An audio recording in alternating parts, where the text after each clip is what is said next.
What's going on, Jerome's Minnesota Fighting Vikings are 3-2. What it do? And head coach Kevin O'Connell fed the local media jackals today. Vikings back from London. They got in early this morning, and Cabo on 3. 1-2-3 Cabo. Right, but O'Connell victory Monday presser. Vikings got to 3-2 and had some updates, mainly about injuries, which have been the hallmark of the Minnesota Fighting Vikings.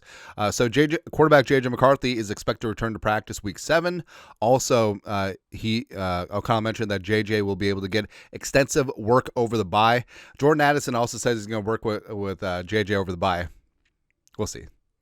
Also, guard Donovan Jackson, linebacker Blake Cashman outside. How about that? And center Michael Juergens that puts the lotion on his skin or also gets the hose. Every single person on this team has a nickname.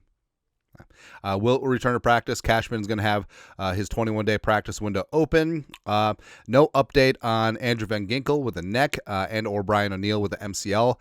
Important to note that both of them weren't placed on injured reserve, so hopefully going to be a little something after the bye week heading into Philly week.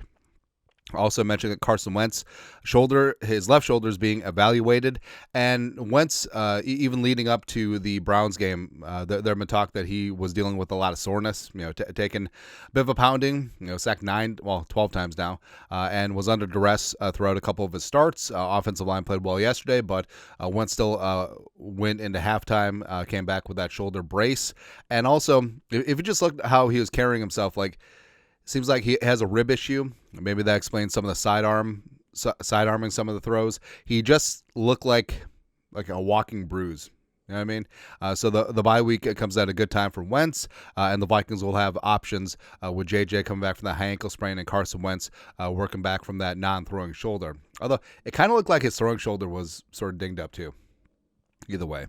Some good news. Blake Brandel, high-quality option at center. Mama, I'm so hard to Brandel now. What's Carson Wentz's nickname? Carson Daly Wentz? Bison? I don't know. But Blake Brandel, who had never played a down at center in his NFL career, preseason or regular season or college, I mean, he looked good. I know the PFF didn't like it, but screw PFF. Eye test-wise, I think Brandel played a very high-quality game at center. Plus, Kevin O'Connell did mention that center, even in the case of Brandel, is the quarterback of the run game. So calling out protections, calling out everything, be good to go. Calling out run fits for the offensive line. Yeah. Also, the Cam Akers touchdown. Cam Akers threw for 3,000 yards in high school. Just ask him. Yeah, so Cam Akers is very verbose about his passing skills, and O'Connell mentioned that they had worked on it together when they're out in L.A.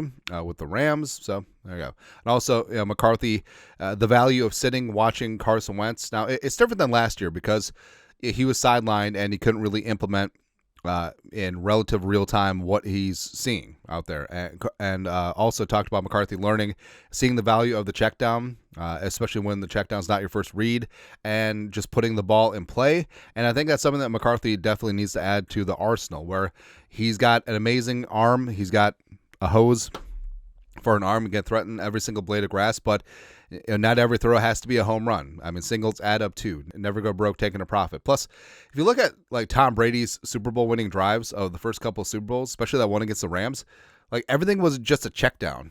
Just making the right throw in rhythm, good footwork, good eyes, everything will be good. So, McCarthy, seems like he's coming back from that ankle and, could sync up because I don't know if the Vikings had a game this week, I wonder if Carson Wentz would have been good to go or if it would have been the Bro Show.